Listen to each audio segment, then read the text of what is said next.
Om Namo Bhagavate Vasudevaya.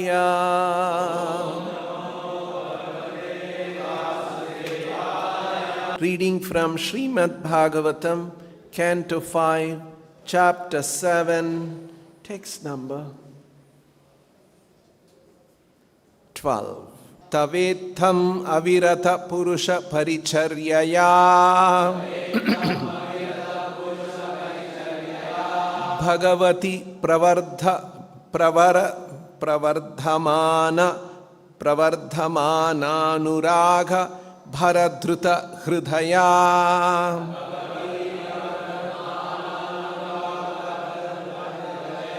shaithilyaha praharsha vegenatmani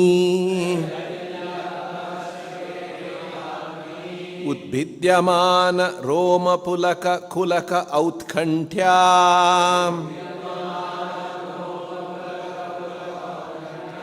Pravrittha Pranaya Bhashpa Niruddhavaloka Nayana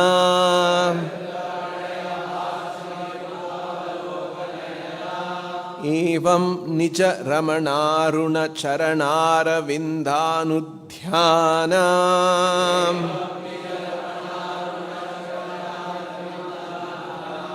Parichita Bhakti Yogena Paripluta Paramahlada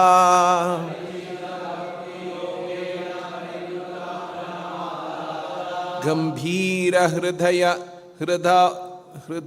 Hridavaghadha Dishnaha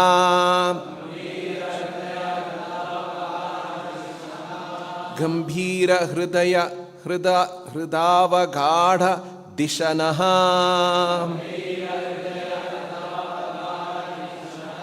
Tamapi kriyamanam Bhagavat saparyamna sasmara.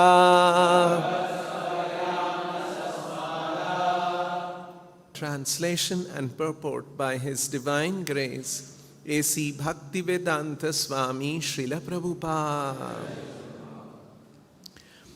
That most exalted devotee, Maharaj Bharata, in this way engaged constantly in the devotional service of the Lord. Naturally, his love for Vasudeva, Krishna, increased more and more and melted his heart. Consequently, he gradually lost all attachment for regulative duties. The hairs of his body stood on end, and all the ecstatic bodily symptoms were manifest. Tears flowed from his eyes, so much so that he could not see anything. Thus he constantly meditated on the reddish lotus feet of the Lord. At that time, his heart, which was like a lake, was filled with the water of ecstatic love. When his mind was immersed in that lake, he even forgot the regulative service to the Lord. Purport by Srila Prabhupada. When one is actually advanced in ecstatic love for Krishna, 8 transcendental, blissful symptoms are manifest in the body. Those are the symptoms of perfection arising from loving service to the Supreme Personality of Godhead. Since Maharaj Bharata was constantly engaged in devotional service, all the symptoms of ecstatic love were manifest in his body. Thus ends the Bhaktivedanta purport. This is a very beautiful verse from this chapter called The Activities of King Bharata. Srila Prabhupada said, Bhagavad Gita teaches signs of God. Bhagavatam teaches love of God. And Chaitanya Charitamrita teaches how to intensify that love of God. That's a very beautiful description of the three important books that Srila Prabhupada gave. And we can see here how Bhagavatam is telling about love of God as experienced by different devotees, and in this particular case about King Bharata.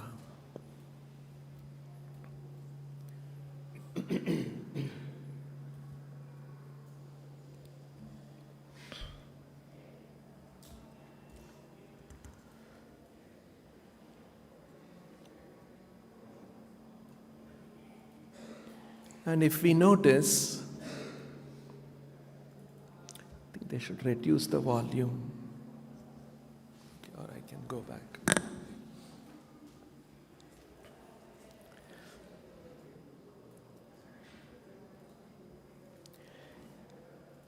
We can notice here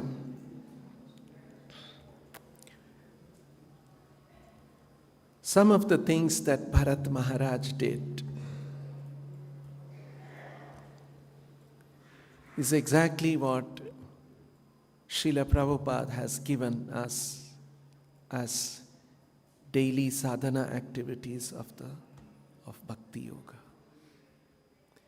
For example, Purusha Paricharyaya, by rendering Purusha Bhagavati Purusha Paricharya. So it's so important that we do our service. Our life must be filled with service. Service to Krishna under the guidance of the spiritual master. And that is what Bharat Maharaj did. And because of that, Pravardhamana Anuraga Bhara Dhrita Hridaya Shaitilyaha Praharsha Vegena Atmani Udbidhyamana Roma Pulaka Kulaka Autkantya Pravruddha Pranaya Bhashpa Niruddhavaloka Nayana.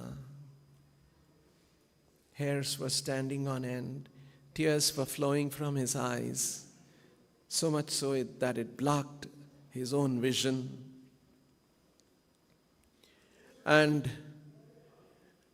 Nija Ramana Aruna Charanara Vinda Anudhyana Parichita Bhakti Yogena, constantly remembering the lotus feet of the Lord, which was Aruna Aravinda Anudhyana, Charana Aravinda, Ramana Aruna Charana Aravinda, which was Aruna, like the sun rising in the sky, which is reddish.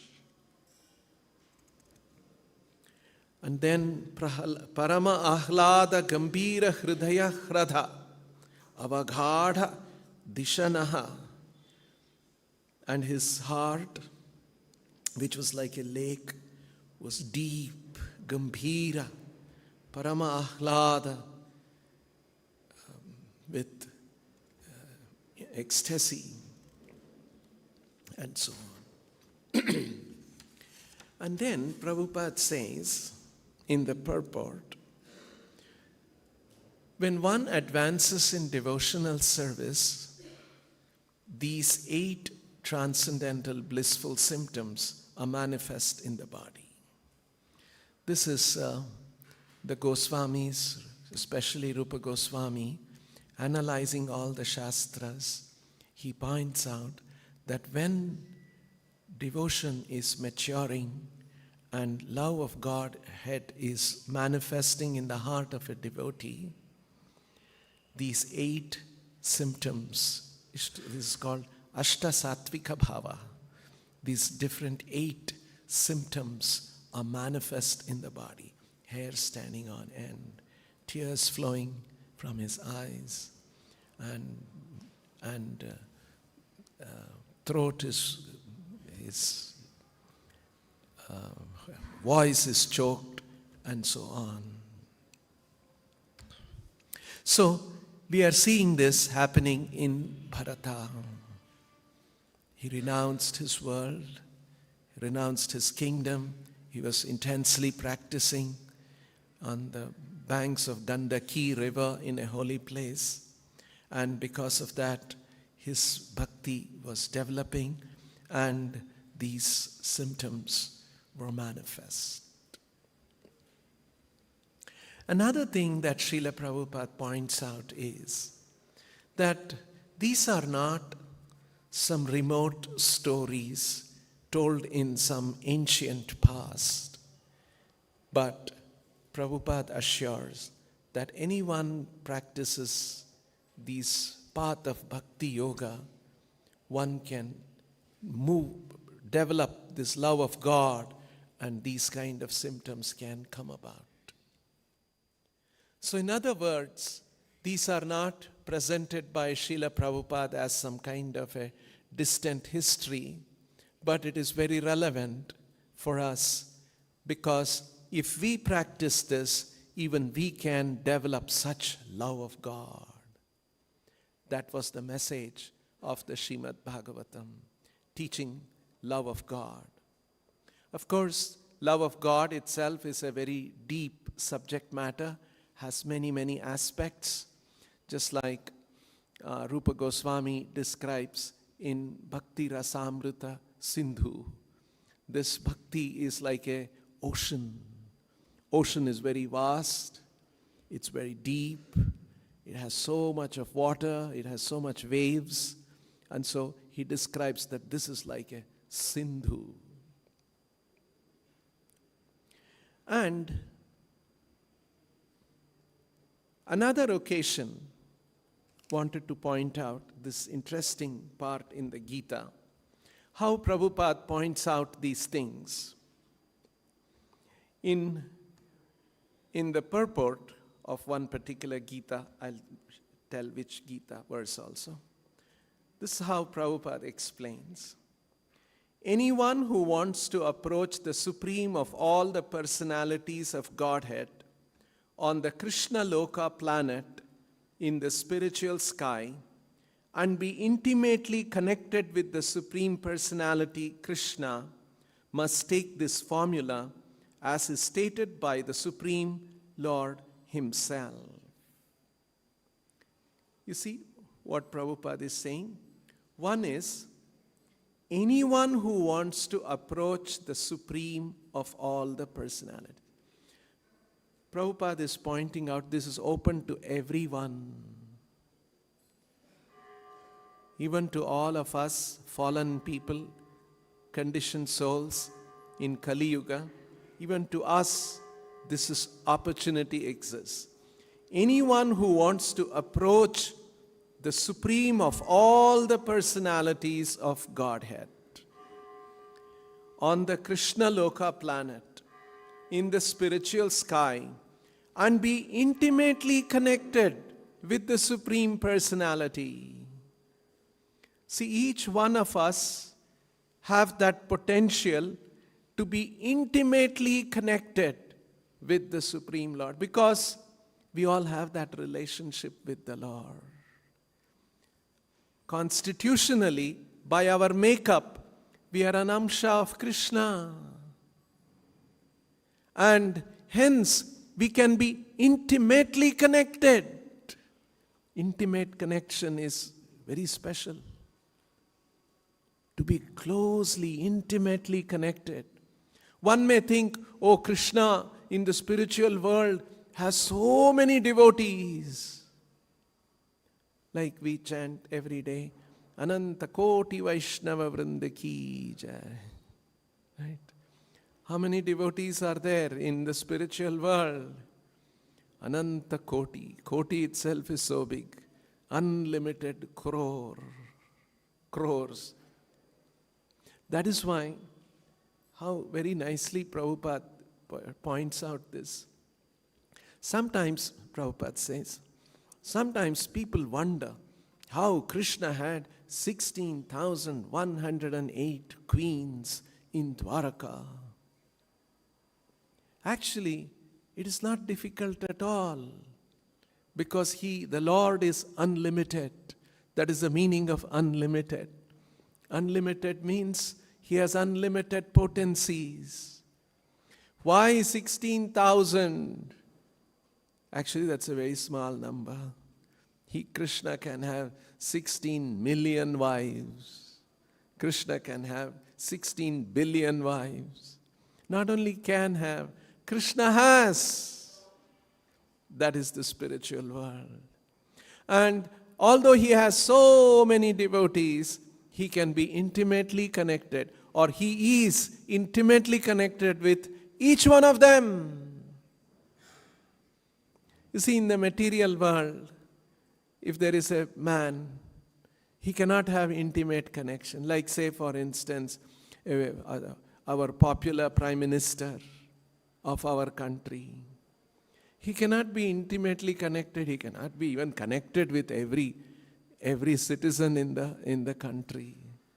They use technology, different things to be connected and so on. But still,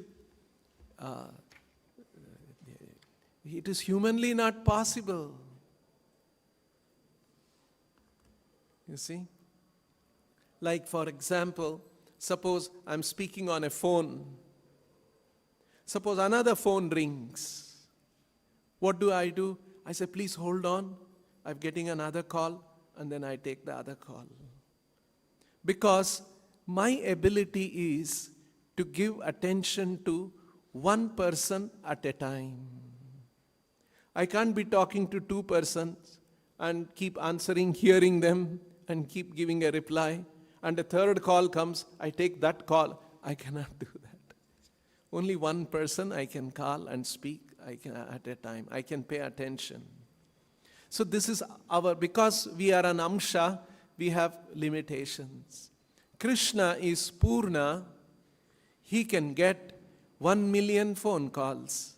He can answer all 1 million phone calls simultaneously and not at all be disturbed about it. Effortlessly He can do.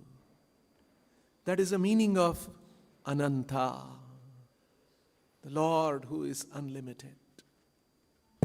So, every jiva, we may see a cat or a dog in the street, even that jiva. We may see a mosquito flying around, even that is a jiva. That jiva potentially has ability to be intimately connected with Krishna, but has forgotten and has taken the body of a mosquito, and we have taken the body of human beings. All of us, anybody who wants to approach the supreme of all the personalities of Godhead on the Krishna Loka planet in the spiritual sky and be intimately connected. It's a very, very powerful statement. This should inspire us. This is the opportunity Gita and the Bhagavatam is presenting. This is the opportunity Prabhupada is presenting, that we can be intimately connected with the Lord, serving the Lord, in association with the Lord. That's the opportunity Prabhupada is presenting. I'll continue reading. So, intimately connected. Next. Therefore, must take this formula. Prabhupada is referring to the verse, and he's saying Krishna is giving a formula how we can accomplish that intimate connection with the Lord. You see? Therefore, this verse is considered to be the essence of Bhagavad Gita. I'm reading 11:55, chapter 11, text 55, at the last verse of the Vishwarupa Darshanam. The Bhagavad Gita is a book directed to the conditioned souls who are engaged in the material world with the purpose of lording it over nature and who do not know the real spiritual life. You see, Prabhupada's words are very, very significant. This verse, the Bhagavad Gita is a book directed to the conditioned souls. You see, the Bhagavad Gita, what is it meant for? It is directed to the conditioned souls who are engaged in the material world with the purpose of lording it over nature and who do not know the real spiritual. Actually, this expression by Srila Prabhupada is so important for us to realize. Lording it over material nature. This is what all conditioned souls are doing. We want to lord over material nature. There is material nature. We have a body which is actually part of material nature.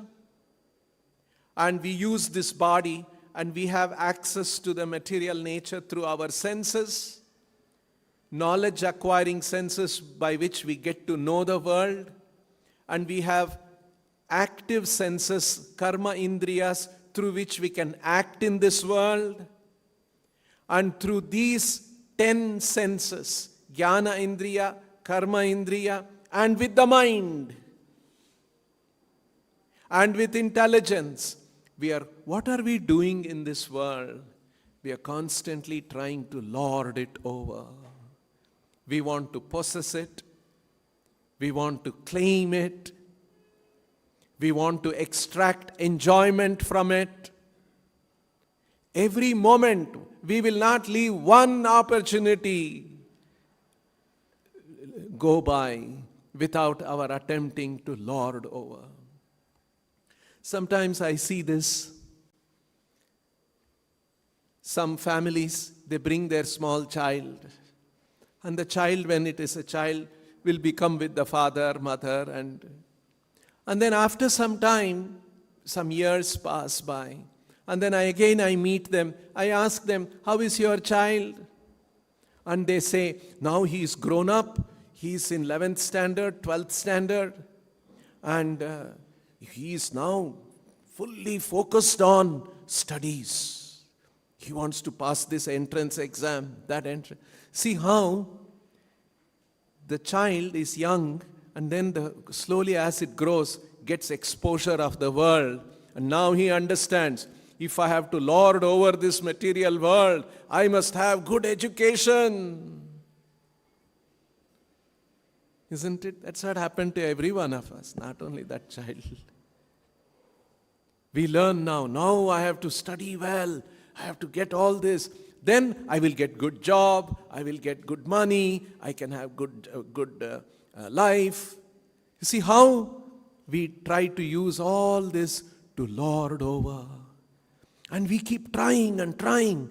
Some succeed, some partially succeed, some partially fail, some fail miserably. All kinds of mixes there in the material world. We see that all around us.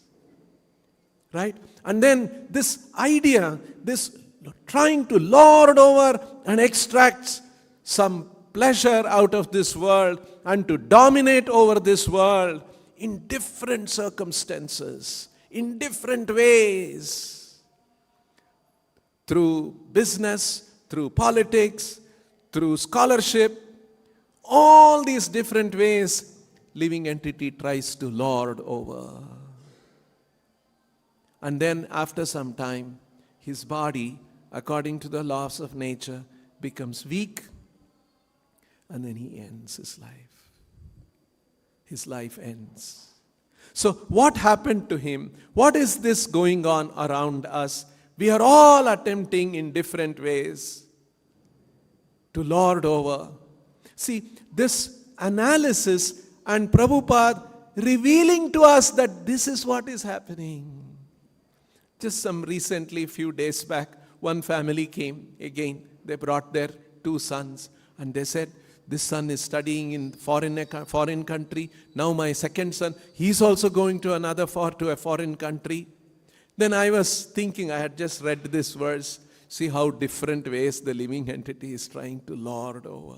You see, the thing is that we as devotees, we should see this in the light of Shastra. We should not think, these boys, they're all young, they're joining some foreign university. Look what has become of me, I have shaved up my head. No, we should not. We should see with the eye of knowledge. with Jnana Chakshushaha, we should see everything. We should see with the eye of knowledge of the Shastra. These are all simply different attempts to lord over. Sometimes people come and say, no, this is my marriage or my child's marriage, something invitation. This is another kind of an attempt to lord over. Because everyone wants to lord over in the human society, according to Shastra also, to have some order. There is an arrangement, one man and one woman, the man instead of lording over every woman and thinking I must enjoy, or the woman thinking that every opportunity with a man I must, okay, you limit yourself between one man and one woman. And that is called a regulated life of lording over. It is not anything else. This is allowed by the Shastra because we are all dull-headed. We don't understand. Why are we trying to lord over another jiva? So we have to go through this experience. No, I will try. I may become happy and then let us see how it goes. So this opportunity is given in a regulated manner. Because, see, all of these are simply attempts to lord over material nature. And then they have children, and then bring up children. Children will say, Papa, Mama, and then we see very nice, sweet words. The babies or children are calling me. This is another kind of a lording. Because all rasas are to be enjoyed by Krishna. We are thinking, now let me try to enjoy these different rasas. You see how it is? Krishna is the supreme enjoyer. That is his position. Aham hi sarva yagnanam bhokta cha prabhureva cha natu mam abhijananti tattvena chavanti te. If one does not accept this position of mine as the supreme enjoyer and the supreme master, he falls down. That is what has happened to all of us. So, Prabhupada is pointing out that this is what the world is. All of these are different arrangements and attempts by the conditioned soul to lord over material nature. But the truth is that we are not the Lord. The Supreme Lord is Krishna. That is why the Bhagavad Gita is a book directed to the conditioned souls who are engaged in the material world with the purpose of lording it over nature and who do not know what is real spiritual life. See how nicely Prabhupada is capturing these things? Actually, we must reflect on all these words and these statements of Srila Prabhupada. They are full of spiritual significance. The next verse, next chapter, next line, sentence. The Bhagavad Gita is meant to show how one can understand his spiritual existence and his eternal relationship with the Supreme Personality of Godhead, and to teach one how to go back home, back to Godhead. Usually Prabhupada has described Bhagavad Gita in many ways. We all know, sometimes you must have read this, Bhagavad Gita has 5 subject matters. Right? Here, Prabhupada has said, Bhagavad Gita has 3 subject matters. Very, very interesting how Prabhupada captures these things. What are the 3? Let's read carefully. The Bhagavad Gita is meant, 1, to show how one can understand his spiritual existence. Number 2, his eternal relationship with the Supreme Personality of Godhead. And number 3, to teach one how to go back home, back to Godhead. You see, these are the 3 distinct subject matters in the Bhagavad Gita. Actually, you can read all the verses of the Gita and you can try to put them into these three buckets. It's a good way to analyze. Anyway, first point, let us see. The Bhagavad Gita is meant to show how one can understand his spiritual existence. Actually, our existence is spiritual. But in the material world, we are always thinking we are a material being. I am a man, I am a woman, I am a human being, that is a dog, that's an animal, that's a bird, I am a human being. This is what our dominant understanding is, isn't it? But actually we are not. That's why one day our body will be left behind and we will be gone. We were not that. Our existence is spiritual, but we always think our existence is material. That's why we think, this is my father, this is my mother, this is my family, this is my country. Incidentally, we are in that situation now. That's not our existence. We are actually untouched by these things. The spirit soul is untouched. The spirit soul is in this body experiencing all these things, getting one kind of an experience. To give that experience, this material body with senses, mind, intelligence, ahankara, all that has been provided by the Lord. So our existence is actually spiritual. We are not material beings. We are spiritual beings in the material body. So, Bhagavad Gita is meant to show how one can understand his spiritual existence. Not only our existence is spiritual, Bhagavad Gita teaches how we can understand that through different yoga systems.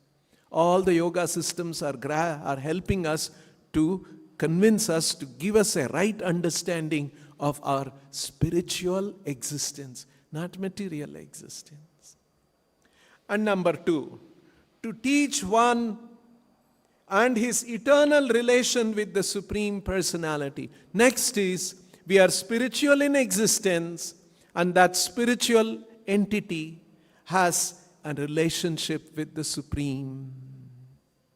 We all have a relationship, and that getting connected in that relationship is called yoga.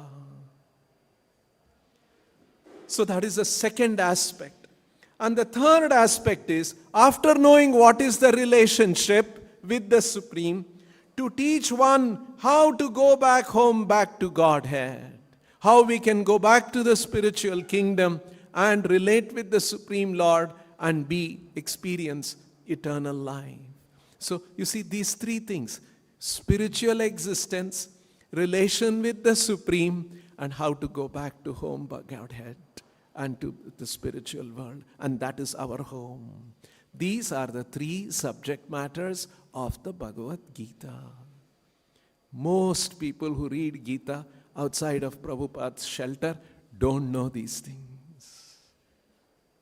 They'll be reading and they'll think that, no, this is very nice. When you get disappointments in life, don't worry. Continue to work hard. That's what Krishna has told. Don't be attached to the results. Go on working. Because, they like these kind of words. Of course, it may help them. They may have some respect for Gita. It is good. So, they are not deriving the real message of the Gita. Sometimes people think that, no, we have to know Sanskrit, we have to study all these things, then we will understand. Prabhupada did not give importance to Sanskrit scholarship at all.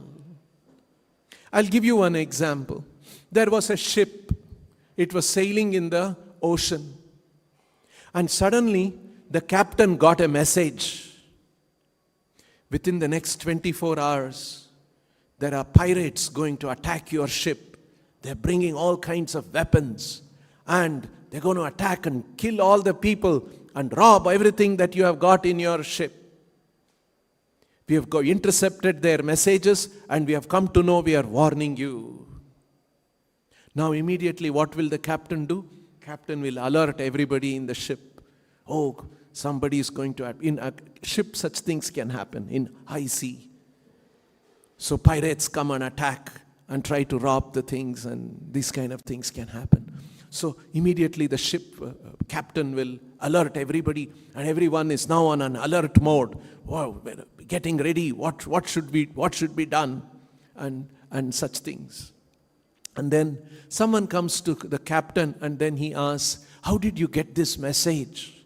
And he says, "See, I got this message from some instrument, telegraph instrument, like old days like that."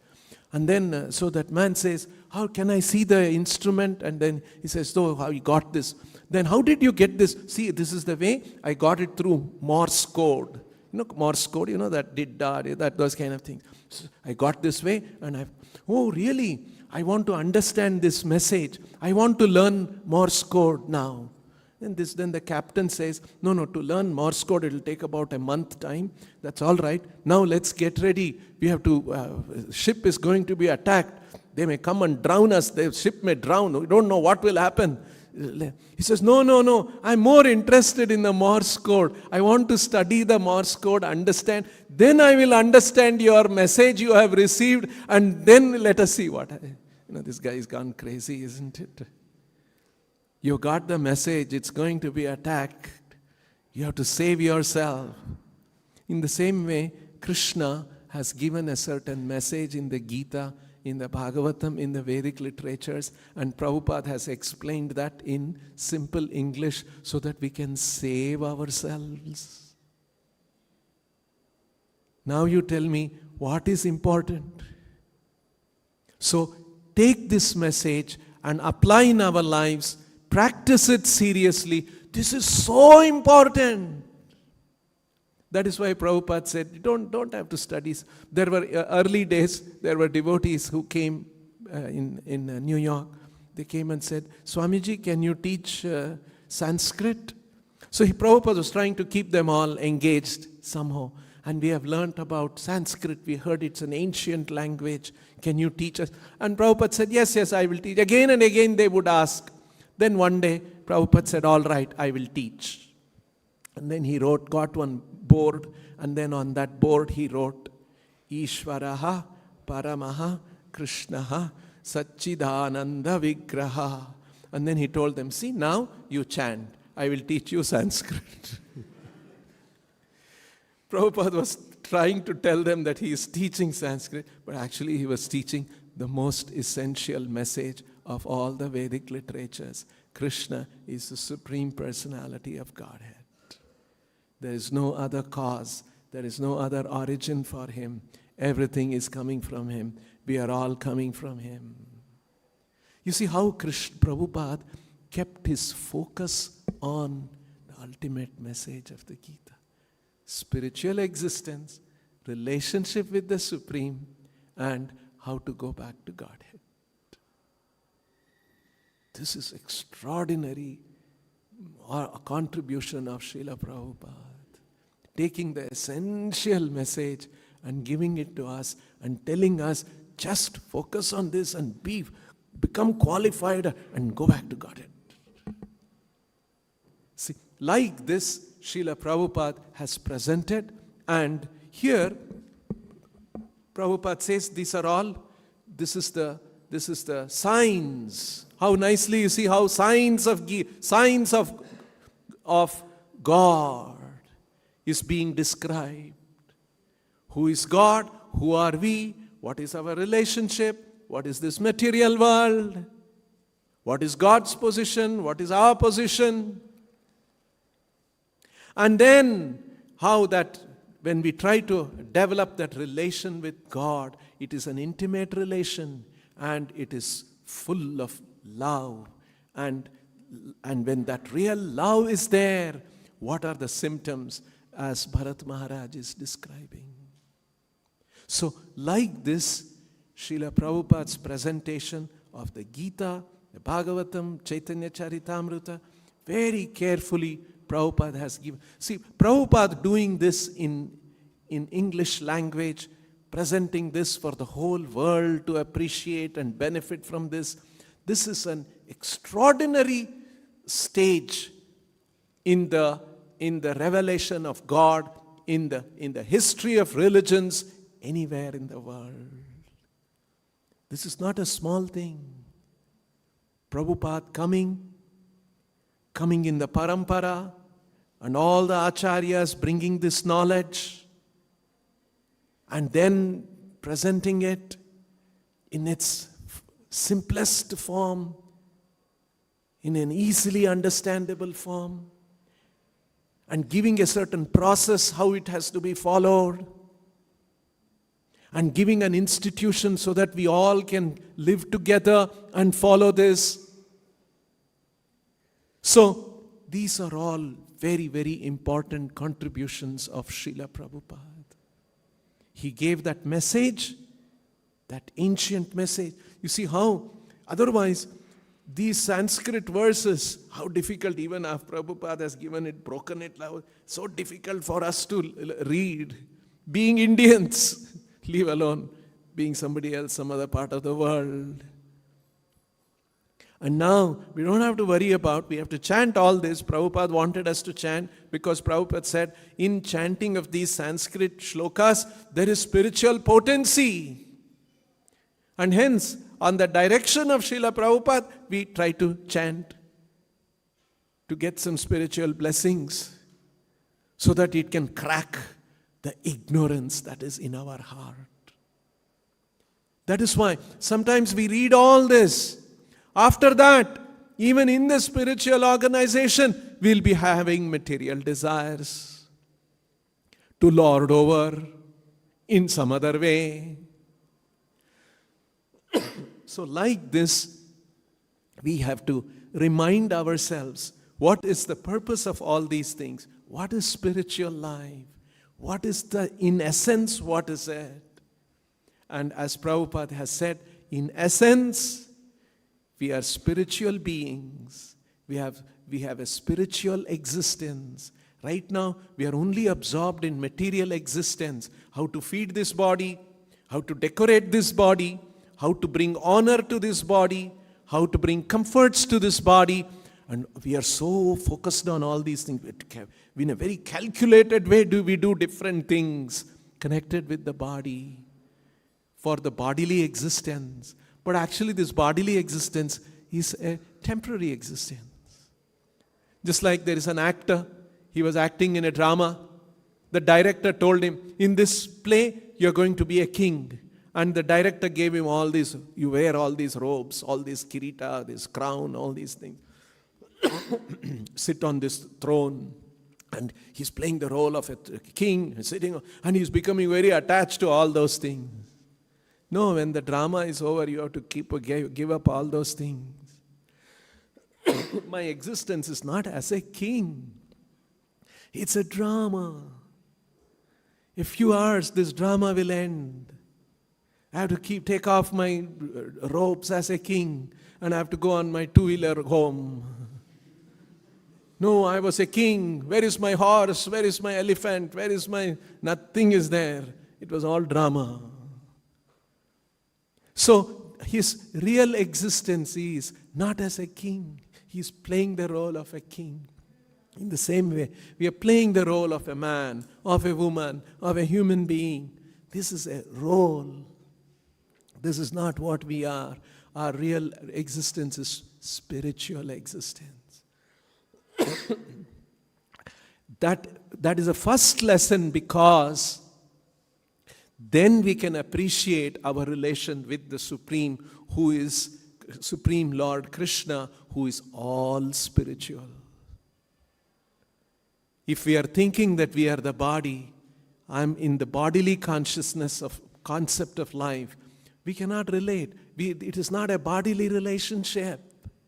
It's a spiritual relationship we have with Krishna. And then, with understanding the spiritual relationship, and then understanding it is an intimate relationship. It is a loving relationship. It is a sweet relationship. And realization of that, experiencing that, is a moment of ecstasy. It is an ecstatic, sweet, intimate, loving relationship.